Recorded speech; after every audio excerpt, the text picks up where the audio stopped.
नमस्ते मेरे बच्चों, मैं दीपक सेन इंजीनियर्स वर्क प्लेटफॉर्म पर आप लोग का हार्दिक स्वागत करता हूं। और आज जो हम नेक्स्ट टॉपिक देखने जा रहे हैं वो ईएमआई सब्जेक्ट का, मेजरिंग इंस्ट्रूमेंट सब्जेक्ट का आपका जो टॉपिक है मेजरिंग। जो हम लोग लास्ट क्लास में हमने डिस्कस किया कि जो हमने मेजरिंग इक्विपमेंट पढ़े कौन कौन से, PMMC, eMMC, moving iron discuss किया, थोड़ा बहुत पढ़े नहीं, पढ़ेंगे तो आज। तो पीएमएमसी, ईएमएमसी, मूविंग आयरन हो गया, और इसके बाद आपका इलेक्ट्रोस्टैटिक वोल्टमीटर हो गया। इन सब से रिलेटेड मेरे बच्चों हम लोग पूरा डिटेल देखेंगे। तो आज उसी पार्ट में हम लोग फर्स्टली क्या कर रहे हैं, फर्स्टली हम लोग देख रहे हैं पीएमएमसी। क्या देख रहे हैं बच्चों? पीएमएमसी। तो पीएमएमसी फुल फॉर्म पता होना चाहिए, बिल्कुल पता है आप लोगों को, मैंने कई बार बताया है। पी का मतलब परमानेंट, एम का मतलब मैग्नेट, अगले एम का मतलब मूविंग, और सी का मतलब कोइल। अगले एम का मतलब मूविंग और सी का मतलब क्या है मेरे बच्चों? कोइल। तो ये जो आपको दिख रहा है ये आपका क्या है मेरे बच्चों? पीएमएमसी एक उपकरण है। वापस दोहरा रहा हूं चीजें कि जब भी आपकी मैग्नेट परमानेंट हो तो वो केवल किस पर काम करेगी? डीसी पर। केवल किस पर काम करेगी? डीसी पर। मैं लिखवा चुका हूं, क्यों करेगी अभी हम लोग आगे बात करेंगे। दूसरा, अगर आपकी मैग्नेट परमानेंट हो तो वहां पर जो फ्रिक्शन यूज करेंगे वो क्या यूज करेंगे? एडी, जो आपका एडी सॉरी डैम्पिंग जो यूज करेंगे वो है एडी करंट डैम्पिंग। तीसरी बात, अगर आपका डीसी है और साथ में परमानेंट मैग्नेट है तो स्केल कैसा होगा? लीनियर। क्यों होगा? आपको अभी आगे जब अपन वर्किंग में बात करेंगे तो पता लग जाए। तो पहले इसकी कंस्ट्रक्शन की बात करते हैं कि यहाँ पर क्या क्या है। देखो मुझे क्या क्या दिख रहा है, समझें। ये जो एन और एस, तो आप लोग बखूबी जानते हैं एन और एस, नॉर्थ और साउथ, क्या है? मैग्नेट। पर ये मैग्नेट इलेक्ट्रोमैग्नेट नहीं है मेरे बच्चों। कौन सी मैग्नेट है? Permanent magnet. तो सबसे पहले मैग्नेट की बात करते हैं। तो जो मैग्नेट है वो मैग्नेट कैसी है? फर्स्ट चीज की बात कर रहा हूं, मैग्नेट कैसी है? Permanent magnet. कौन सी मैग्नेट है मेरे बच्चों? Permanent magnet. जो इसका शेप होगा, मैग्नेट का जो शेप है वो शेप कैसा है मेरे बच्चों? कॉनकेव। कॉनकेव, या हम लोग बोल सकते हैं ध्रुव नाल, घोड़े की नाल के जैसा। ठीक है। अब बनी काहे की है? मटेरियल क्या यूज कर रहा हूं मैं? किसमें? परमानेंट मैग्नेट में। मटेरियल क्या यूज कर रहा हूं? मटेरियल आप लोग जानते हो कि सर मटेरियल जो परमानेंट मैग्नेट में हम लोग यूज कर सकते हैं एलनिको, एल्यूमिनियम निकल कोबाल्ट, और एल्कोमैक्सी। एल्कोमैक्सी ये जो है ये आपने ध्यान नहीं रखना, पर साधारणतः ये यूके में यूज किया जाता है। यूके उत्तराखंड नहीं मेरे बच्चों, यूके मतलब United kingdom, great Britain, England. ठीक है। तो यूके में ये आपके यूज किया जाता है। साथ में जो ये मैग्नेट है ये वर्क क्या करती है? मैग्नेटिक फील्ड देती है। तो इसका मैग्नेटिक फील्ड जो होता है किसका? पीएमएमसी का। तो मैग्नेटिक फील्ड की रेंज कई बार पूछ ली जाती है। तो 0.1 वेबर पर मीटर स्क्वायर से कहां तक मेरे बच्चों? 1 वेबर पर मीटर स्क्वायर से। और वेबर पर मीटर स्क्वायर किसके भी बराबर लिख सकते हो आप? टेस्ला। मैग्नेटिक फील्ड डेंसिटी की हम लोग बात करें, डेंसिटी लिख देते हैं, सॉरी, चुंबकीय फ्लक्स घनत्व। तो ये है मैग्नेटिक फील्ड डेंसिटी। और इस तरीके से ये आपका है पहला पार्ट कि भाई मैग्नेट तो इसमें ये है, कौन सी है? Permanent magnet. शेप कैसा है? कॉनकेव। ये इस तरीके से। ठीक है। मटेरियल क्या यूज कर रहा हूं? एल्निको या एल्कोमैक्सी। मैग्नेटिक फील्ड डेंसिटी क्या है? 0.1 वेबर पर मीटर स्क्वायर से 1 वेबर पर मीटर स्क्वायर। ये तो हुई आपकी मैग्नेटिक फील्ड की बात। क्या काम करेगी? ये मैग्नेटिक रेज प्रोड्यूस करेगी और उनकी कटिंग होगी, फ्लक्स में परिवर्तन होगा, करंट फ्लो होगी। फिर आगे मैं बात करूं तो ये जो नीला वाला पार्ट दिख रहा है मेरे बच्चों ये है मूविंग कोइल। कौन सी कोइल है? Moving coil. तो ये मूविंग कोइल, डायरेक्ट कोइल थोड़ी कॉपर की लपेट दी। क्या किया अपन ने? एक आधार लिया। तो जो आधार लिया इस कोइल को लपेटने के लिए, एक तो मैंने आयरन कोर ली, ताकि आयरन कोर क्यों ली अभी पता लगेगा। आयरन कोर के ऊपर एक एल्यूमिनियम का फॉर्मर लगा दिया। फॉर्मर मतलब एक अपन एक तरीके से कहते हैं उसके ऊपर कवर लगा दिया। तो यहां पर जो ये है, तो यहाँ एल्यूमिनियम की कोर लगी हुई है, तो सॉरी एल्यूमिनियम का फर्मा लगा हुआ है। तो सबसे पहले तो अब सेकंड बात में कर रहा हूं कि सेकंड चीज क्या दिख रही है मुझे? Iron core. और ये आयरन कोर क्या कर रही है आपको? मैग्नेटिक फील्ड को, मैग्नेटिक फील्ड को कैसा बना रही है? वृत्तीय। मतलब ये चारों ओर फैले इसके, है ना। मैग्नेटिक फील्ड को क्या बना रही है? वृत्तीय रूप, मतलब सर्कुलर टाइप बना रही है। अब सर्कुलर बनाया तो फायदा क्या हुआ मेरे बच्चों, सुनो, अगर सर्कुलर लूं तो इस जो स्पाइंडल है, बीच वाला जो भाग है, इसके चारों ओर क्या है, मैग्नेटिक फील्ड। तो जो मैग्नेटिक फील्ड होगा, सर्कल है, तो आप, मैं इससे कहूं कि सर्कल को क्या आप 2 भागों में काट सकते हो, 4 भागों में काट सकते हो, बिल्कुल, तो एक जैसी आकृति मिलेगी। मतलब ये कौन सी है मेरे बच्चों, समरूप या आइडेंटिकल या यूनिफॉर्म एक आकृति है। तो इसलिए मैं हमेशा मैग्नेटिक फील्ड कौन सा लेना चाहूंगा, सर्कुलर। ठीक है, इलेप्टिकल भी हो सकता है, पर इलेप्टिकल फिर आपका यूनिफॉर्म नहीं होगा। ठीक है, तो आयरन कोर क्या ली मैंने, मैग्नेटिक फील्ड को वृत्तीय बनाने के लिए। अब इस आयरन कोर के अंदर मैंने एक लिया है एल्यूमिनियम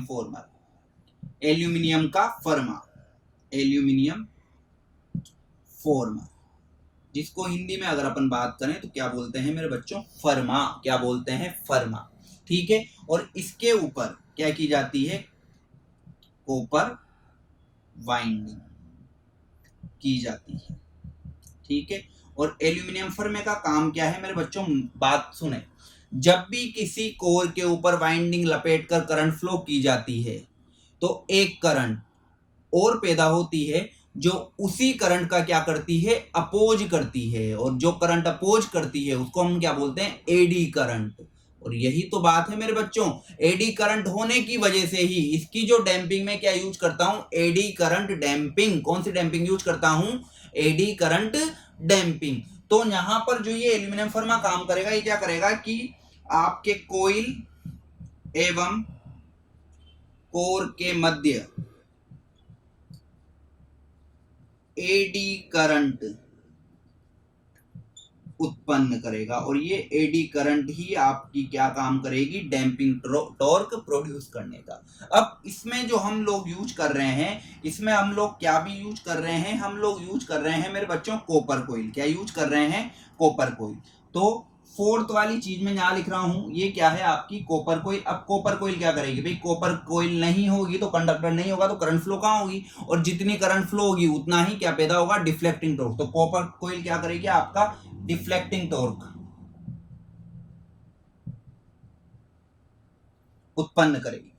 अब यहां तक की बात हो गई। अब कई चीजें दिख रही है मुझे, कई चीजें क्या दिख रही है कि मुझे एक तो दिख रहा है ये नीचे का ब्लैक चौकोर सा, एक्चुअल में ये है उसके लिए जो स्पाइंडल के लिए बेस। अब मेरी बात सुनो मेरे बच्चों, ये स्पाइंडल है और ये बेस है। अगर ये नीचे से नुकीला मैंने कर दिया, इसमें लगाया, तो रेगुलर ये क्या होता जाएगा, घिसता जाएगा, और घिसेगा तो ये इसका जो आपने एडजस्टमेंट किया है वो बिगड़ेगा, और बिगड़ेगा तो नीचे जाएगा, तो फिर आपकी तो चक्कर पड़ने लग जाएगा, आपकी जो रीडिंग है वो सही नहीं आएगी। तो इसलिए इस स्पाइंडल जो हमने लिया है, सॉरी इस स्पाइंडल के नीचे में जो ये लगाता हूं, इसको मैं बोलता हूं पाइवट। क्या बोलता हूं, पाइवट। अब पाइवट जो होता है हिंदी में, इसको हम बोलते हैं चूल। क्या बोलते हैं, चूल।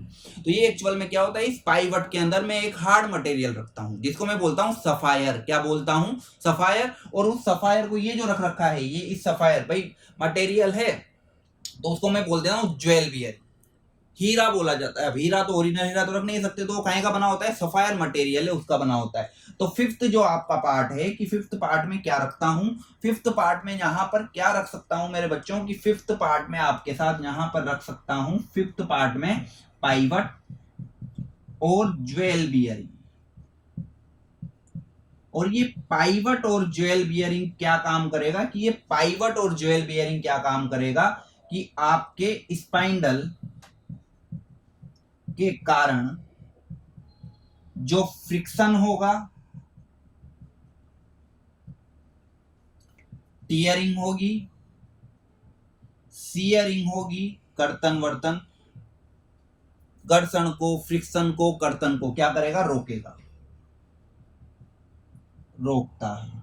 और ये जो ज्वेल बियरिंग है मेरे बच्चों, ये ज्वेल बियरिंग बना हुआ कहीं का होता है, तो ज्वेल बियरिंग बना हुआ कहीं का होता है, ज्वेल बियरिंग आपका बना होता है सफायर मटेरियल का।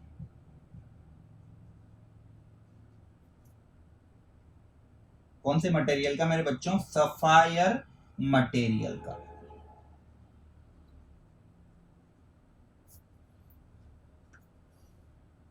का बना होता है। ठीक है मेरे बच्चों। अब ये तो हो गई बात। अब आपके यहां पर करंट, कॉपर कोइल में जब करंट गई तो डिफ्लेक्शन आया। अब उस डिफ्लेक्शन को कहां पर रोकना है, वहां रोकने के लिए मैंने क्या लगा रखी है मेरे बच्चों, स्प्रिंग। क्या लगा रखी है, स्प्रिंग। और ये जो स्प्रिंग लगा रखी है ये मैंने बात कर चुका हूं कौन से मटेरियल की होती है, नॉन मैग्नेटिक मटेरियल की। साधारणतया क्या यूज करते हैं अपन, कॉपर ब्रोंज या फॉस्फोरस ब्रोंज, और सबसे अच्छी कौन सी होती है, बेरिलियम कॉपर। मैग्नेटिक होगी तो ये भी क्या होगी भाई, ये मैग्नेटिक हुई तो ये भी इस चुंबक से क्या होगी, अट्रैक्ट होगी।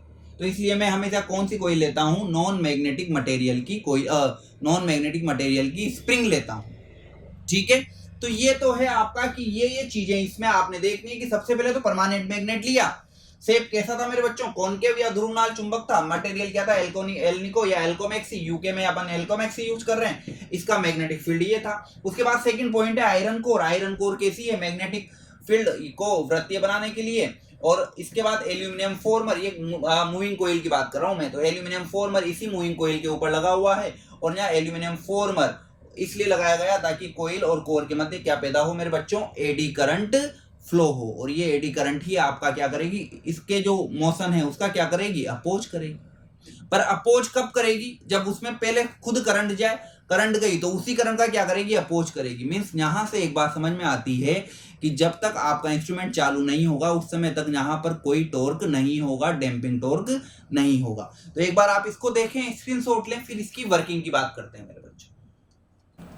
तो देखिए मेरे बच्चों, वर्किंग की हम लोग बात करेंगे तो वर्किंग में देखिए, वर्किंग में सबसे पहले तो कि जैसे ही आपने करंट फ्लो किया किसी भी अगर आप कोयल में करंट फ्लो करेंगे, करंट फ्लो किया, आसपास क्या थे, मैग्नेटिक फील्ड था और करंट फ्लो की, तो ये क्या करेगी, मूव करेगी किसके कारण, फोर्स के कारण।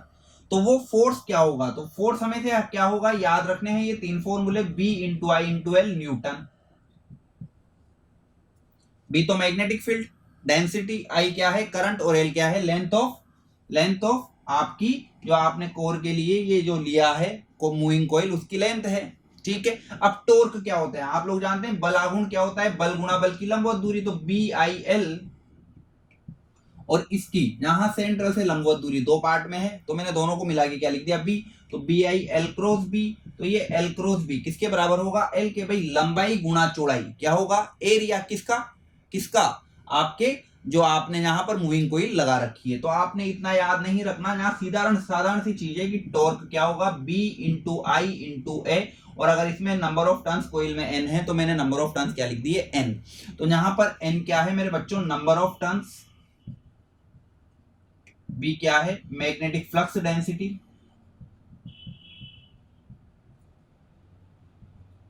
आई क्या है, current in a moving coil, और ए क्या है, एरिया ऑफ मूविंग कोइल,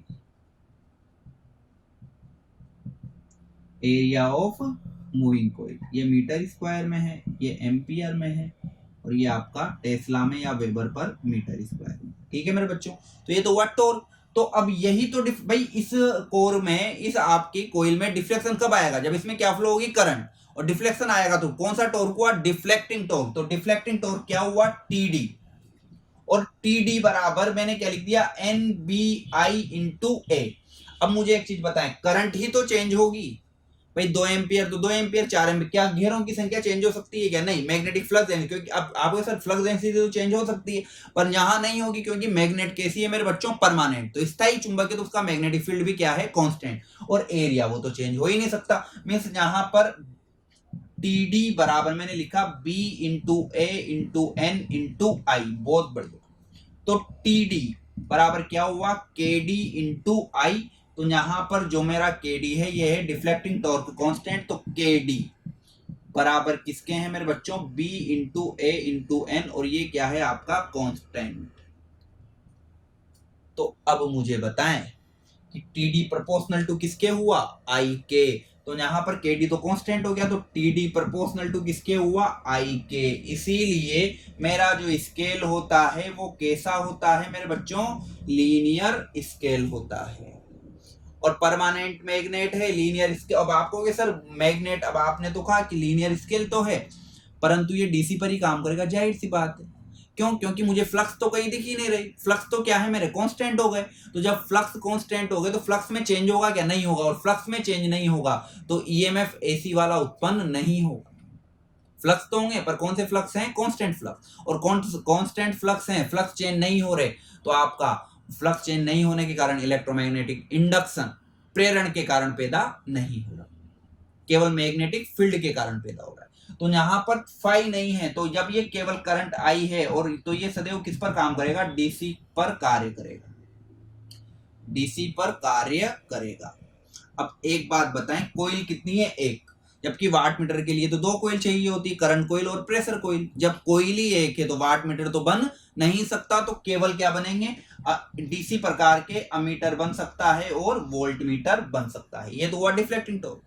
अब कंट्रोल कौन कर रहा है कि जैसे ही आपका पॉइंटर यहां से यहां गया तो इसने कोई एंगल बनाया, तो कंट्रोलिंग टॉर्क क्या हुआ, थीटा। तो बहुत बढ़िया मेरे बच्चों, तो कंट्रोलिंग टॉर्क तो यहां पर टीसी क्या होगा, केसी, और कोण क्या बन रहा है, थीटा। और यहां पर जो केसी है ये क्या है, आपका स्प्रिंग का कांस्टेंट या स्टिफनेस कांस्टेंट। और जब आपका इक्विलिब्रियम आएगा, क्या आएगा मेरे बच्चों, इक्विलिब्रियम आएगा, तो इक्विलिब्रियम की कंडीशन में मुझे बताएं क्या होगा, पॉइंटर रुका रहेगा तो टीडी बराबर क्या कर दूंगा, टीसी। और जब टीडी बराबर टीसी कर दूंगा तो मुझे तो एक महत्वपूर्ण फॉर्मूला मिल गया, क्या कि टीडी तो क्या है मेरे बच्चों, केडी इंटू आई, और ये क्या है, केसी इंटू थीटा। तो अगर मैं रिलेशन निकालूं थीटा का करंट के साथ, तो थीटा का करंट के साथ रिलेशन अगर मैं निकालूं तो यहां पर आई और केडी का मान क्या है, बी एन, केसी कांस्टेंट है और थीटा क्या है, आपका एंगल है। और ये किसके कारण है, स्प्रिंग कंट्रोल के कारण। टीसी किसके कारण है मेरे बच्चों, स्प्रिंग कंट्रोल, जो हम लोग पहले बात कर चुके हैं। तो ये आपका कौन सा टॉर्क है, कंट्रोलिंग टॉर्क। और यहीं से ही आपका एक बहुत महत्वपूर्ण रिजल्ट निकलता है कि आपका टॉर्क क्या होगा, डिफ्लेक्टिंग टॉर्क। तो देखें आप यहां पर,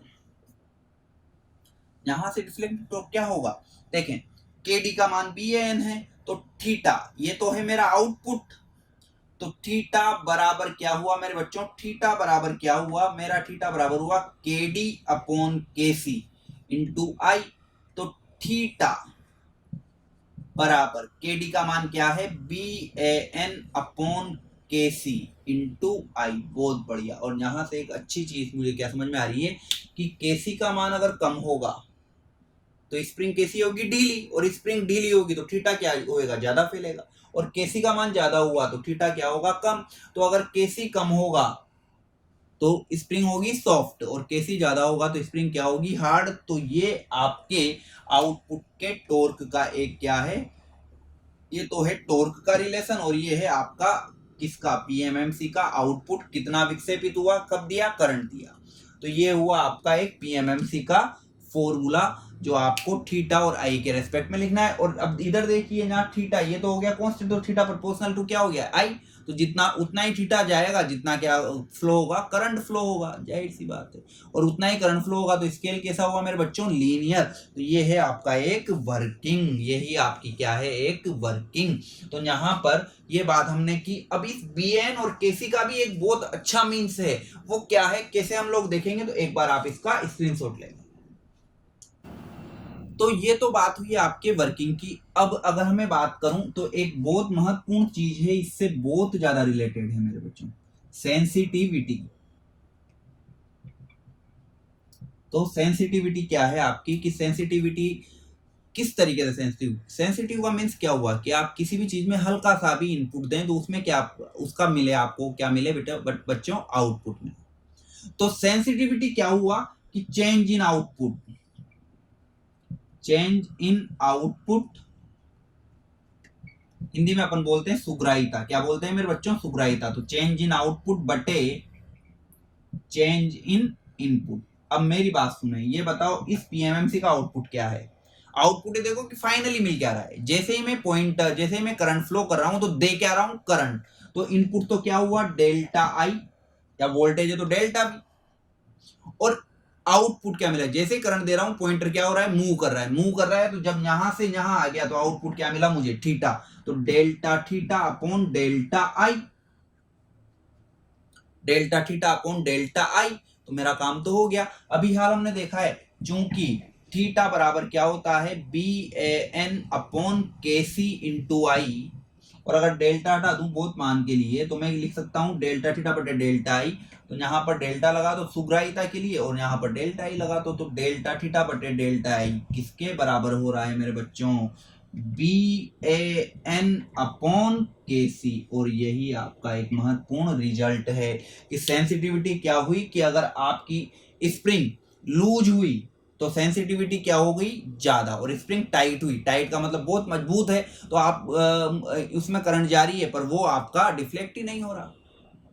तो मीन्स यहां पर मैं कह सकता हूं कि सेंसिटिव केसी अगर कम है तो सेंसिटिविटी क्या है ज्यादा, और मैग्नेटिक फील्ड अगर कम है तो सेंसिटिविटी क्या है मेरे बच्चों कम। तो यहां पर दिक्कत क्या है, दिक्कत बहुत बड़ी एक दिक्कत है। नीला वाला तो सेंसिटिविटी, नीला वाला तो मैग्नेटिक फील्ड के रेस्पेक्ट में और काला वाला आपके केसी के रेस्पेक्ट में। तो दिक्कत क्या है ये बताओ। मैं ले रहा हूं मैग्नेटिक फील्ड, क्या परमानेंट इलेक्ट्रोमैग्नेट है? नहीं। आप कहेंगे सर परमानेंट मैग्नेट है। अब धीरे धीरे उस चुंबक की शक्ति क्या होगी, कम होगी।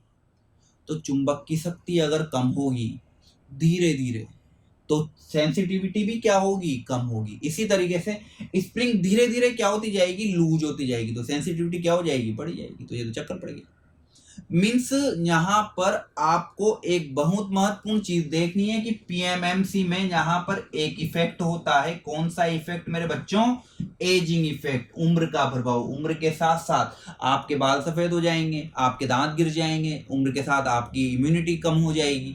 तो इसी तरह इन पे भी उम्र का प्रभाव। तो एजिंग इफेक्ट किन किन के कारण एजिंग इफेक्ट, एक तो आपका स्प्रिंग पर पड़ेगा और दूसरा किस पर पड़ेगा मेरे बच्चों, मैग्नेटिक, आपकी मैग्नेटिक फील्ड पर पड़ेगा।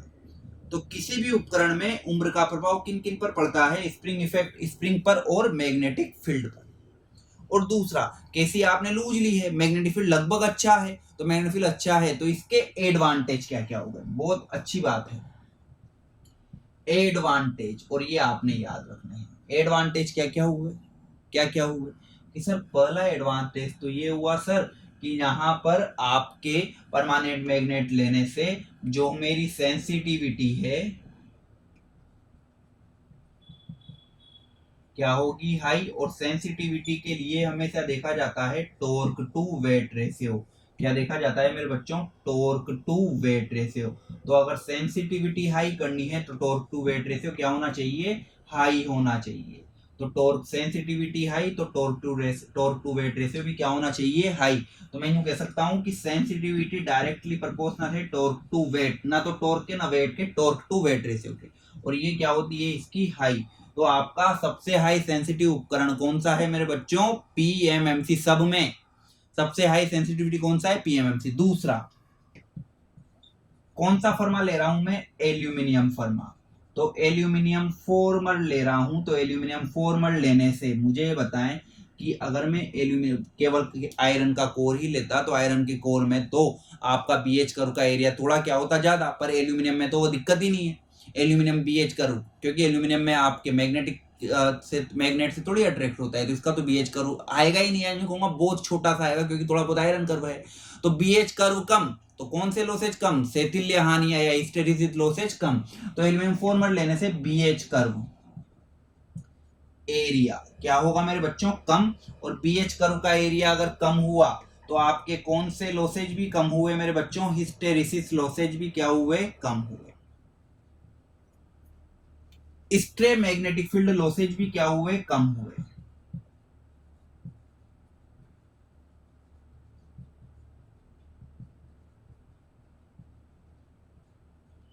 कम हुए। और चौथी और सबसे महत्वपूर्ण चीज, पर यहां पर अगर करंट फ्लो होगी तो कोयल गर्म तो होगी, तो यहां पर कोयल में फोर्थ चीज याद रख लेना, वैसे तो यूज है ये, यूज नहीं है। कोयल में टेम्परेचर इफेक्ट को कम करने के लिए क्या जोड़ा जाता है, स्वैम्पिंग रेजिस्टेंस जोड़ते हैं, जो ताप से प्रभावित नहीं होता। तो ये हुए इनके एडवांटेज, ये सब बातें हम लोग करते हैं। अब डिसएडवांटेज क्या हुए, डिसएडवांटेज तो दिक्कत ही नहीं है कि सर डिसएडवांटेज में तो ये है कि केवल और केवल किस पर करता है, डीसी पर कार्य करता है। दूसरा डिसएडवांटेज किसका प्रभाव होगा, एजिंग इफेक्ट कम होगा। और मैग्नेटिक फील्ड अपेक्षाकृत क्या होगा, कम होगा। तो डिसएडवांटेज क्या क्या होगा मेरे बच्चों कि डिसएडवांटेज आप रटना नहीं, आपने केवल बात समझनी है कि डिसएडवांटेज क्या है। कि पहली बात तो डिसएडवांटेज केवल डीसी पर काम कर रहा है। दूसरा मैग्नेटिक फील्ड कैसा है, वीक है, समय के साथ कमजोर होता जाएगा, और कमजोर होएगा तो कौन सा इफेक्ट है, एजिंग इफेक्ट। ये इसके क्या है, डिसएडवांटेज। तो ये है आपका संपूर्ण पीएमएमसी। याद रखना है महत्वपूर्ण चीज, सबसे ज्यादा सेंसिटिव है क्योंकि इसका टॉर्क टू वेट रेशियो क्या होता है, हाई। अब आपको आपने अचानक क्यों बोल दिया, समझे मेरी बात। मैं क्या यहाँ पर प्योर आयरन ले रहा हूँ, क्या नहीं ले रहा, मैं यहाँ पे फर्माखाने का ले रहा हूँ एल्यूमिनियम, और एल्यूमिनियम क्या होता है, हल्का, तो वेट कम होगा तो सेंसिटिविटी क्या होगी, ज्यादा। सेंसिटिविटी क्या होगी, ज्यादा। और जाहिर सी बात है मुझे यही चाहिए। तो यही आपको ध्यान रखना है। इसके आगे इसी पीएमएमसी के अपन यूज देखेंगे, इनसे क्या क्या बनाए जा सकते हैं, अमीटर वोल्ट मीटर कैसे बनाते हैं, और उनके ऊपर न्यूमेरिकल कैसे आते हैं, वो हम लोग अगली क्लास में चर्चा करेंगे। तो निरंतर मेरे साथ जुड़े रहिए मेरे बच्चों। धन्यवाद। जय हिंद, जय भारत, राधे गोविंद मेरे बच्चों।